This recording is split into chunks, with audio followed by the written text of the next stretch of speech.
Hi there, this is Matt with State of Flux, here with another one of my DC movie reviews, this time talking about Superman Returns, the much-awaited fifth installment of the Richard Donner era of Superman. Now, Richard Donner had kind of passed on the reins at this point for a long while now, but this is a film by Bryan Singer of X-Men fame to be beholden to that Donner-era Superman.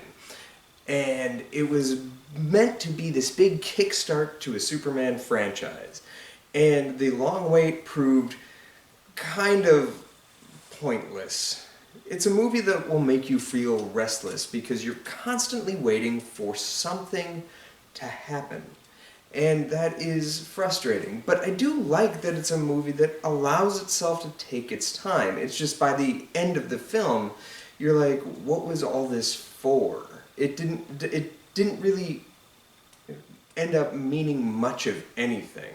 It wants to have big dramatic moments, but it also wants to buy them back. It wants to have big dramatic moments, and it doesn't want to elaborate on them for future storytelling. This is a movie that, even before world building was a problem in superhero films, is a film that's easily, you can accuse it of having major faults where it's trying to world build for sequels that will bake in better movies so that this one doesn't have to deal with them. I'm talking in large part of the death of Superman and the reality and revelation that Superman has a son.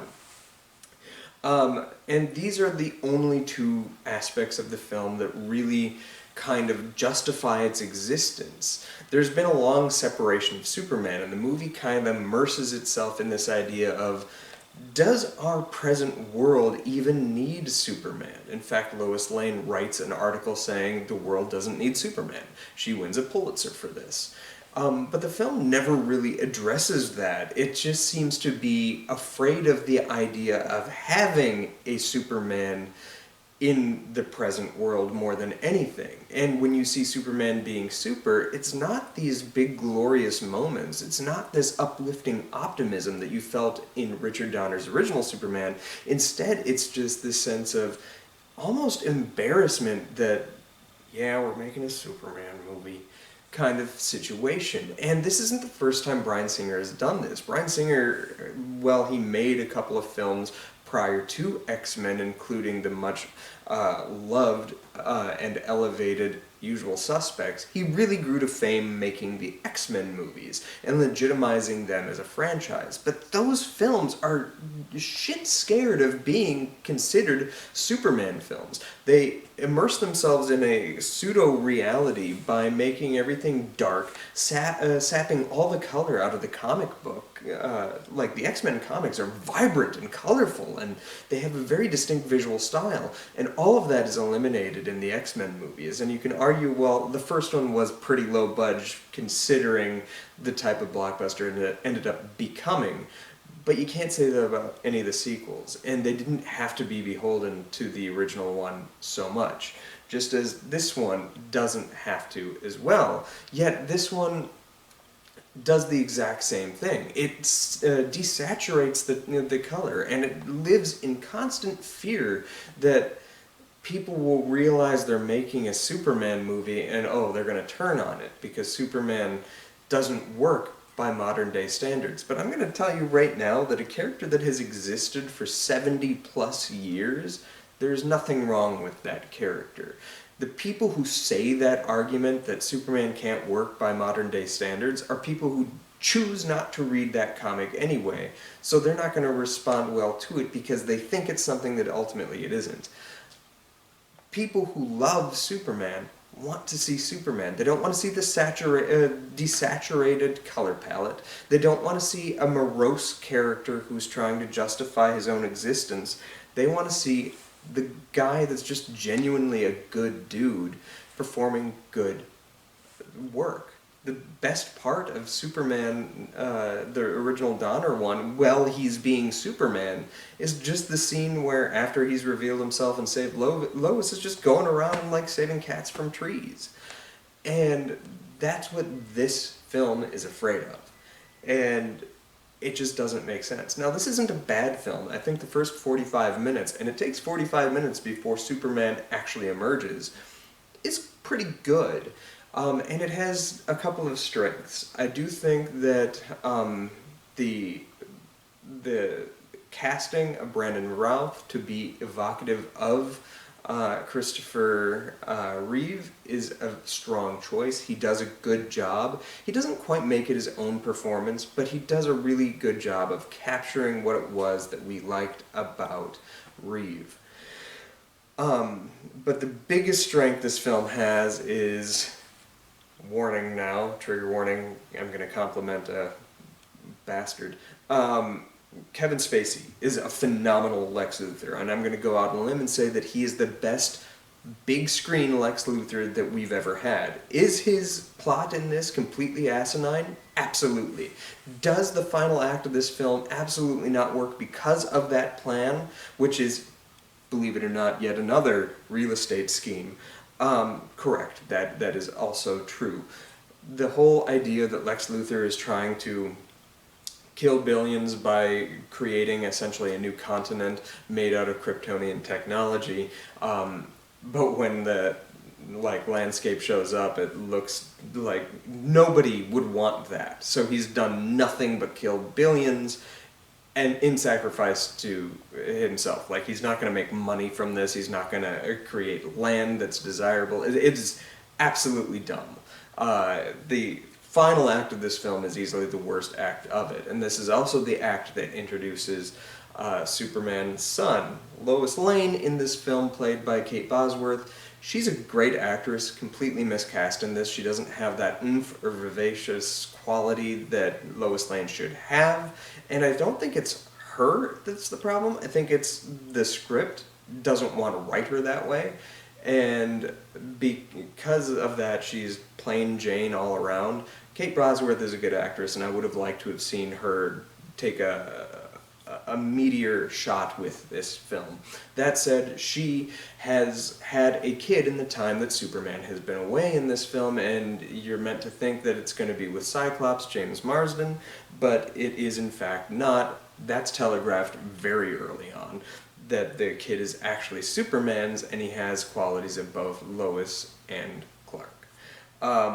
And, like, an interesting notion, if the film even dared to approach the subject, the only reason to have it is so you can have that last line that gives Superman his life anew, which is, "You are not alone." But whatever. The other big issue with this film is Superman sacrifices himself and dies at the end of this film, but it's immediately brought back within 5 minutes and rings hollow. A lot of the negative qualities of this film, the decolored, the desaturated color, the somber ruminations on what do I really mean of Superman, the fear of making a Superman movie in a world that may not embrace it without even giving him an opportunity to see and fully embrace what it would be like to watch a present-day Superman movie, are all things that get doubled the fuck down in future installments of Superman. We haven't gone back to the Donner era, truly. This film tries to trick you into thinking that this is the Donner era. It brings back the John Williams music, which is far too optimistic to what this film is actually espousing. It tries to do a lot of things, but ultimately it goes nowhere. I don't think it's a bad film. It's definitely better than Superman 3 and 4, but it is nowhere near as good as Superman 1 or Superman 2, the Richard Lester version. This coming week, I will talk to you again about Superman 2, but this time the Donner cut. And I'm saving one last criticism for this film to talk about in that one. And we will touch on that next week. And it has to do with the kiss that makes people forget from Superman 2. But we'll touch on that again next week. What did you think of Superman Returns? I know I sounded like I'm absolutely hating on this film, but it's entirely average. It's okay. It's just nowhere near as good as it could have been and or should have been. And if you listen to Bryan Singer, who's a pretty crappy filmmaker, let's be honest, talk about this film. He's talking about how much reverence he had for that Superman movie and for Richard Donner, and that's the film that made him want to be a filmmaker and stuff. None of that shows. It just doesn't come across on screen. And furthermore, when he talks about his established Superman, he talks about this one as the story that he had to get done and get out of the way so that he could make a really bitchin' Superman 2, or Superman Returns 2. And, like, that's the same thing he did with X-Men. And, like, sure, X2 is a phenomenal movie, but why did you have to do that in sacrifice of the relatively lackluster X-Men? Just make a fucking good movie right from the start, and don't get the stuff you have to get out of the way with the origin, when this film doesn't even require that, nor did X-Men. I don't know. I'm not a Bryan Singer fan. You may have read that from my review. But yeah. And last thing I want to just touch on is this film came in place of the many other attempts to do a Superman, including the Tim Burton Superman with Nicolas Cage, or the Kevin Smith incarnation of Superman Lives. And having read the Superman Lives script that Smith wrote, I don't think it's any better or worse than this movie. I don't think it would have been particularly great, but it had beats of quality writing that this film doesn't ever really achieve. However, it just doesn't feel like that would have been a tone executed well with Superman Lives. I think it would have been somewhat evocative of Batman Forever. Not quite a Batman and Robin, but Batman Forever. Just slightly obnoxious.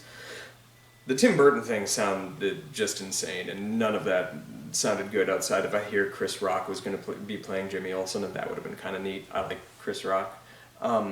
So if this is the film that was destined to come out, I don't think it's any better or worse than what would have come out. I think it's probably better than the Burton one, but not as good as the Kevin Smith one. But I don't think any of them were particularly great. That's just my thoughts. Let me know what you thought of Superman in the comments down below, and let me know if you want me to do a script review of Superman Lives, the Kevin Smith one. That could be fun. Thanks for watching, like, subscribe, and coming next week with the Donner Cut. Peace.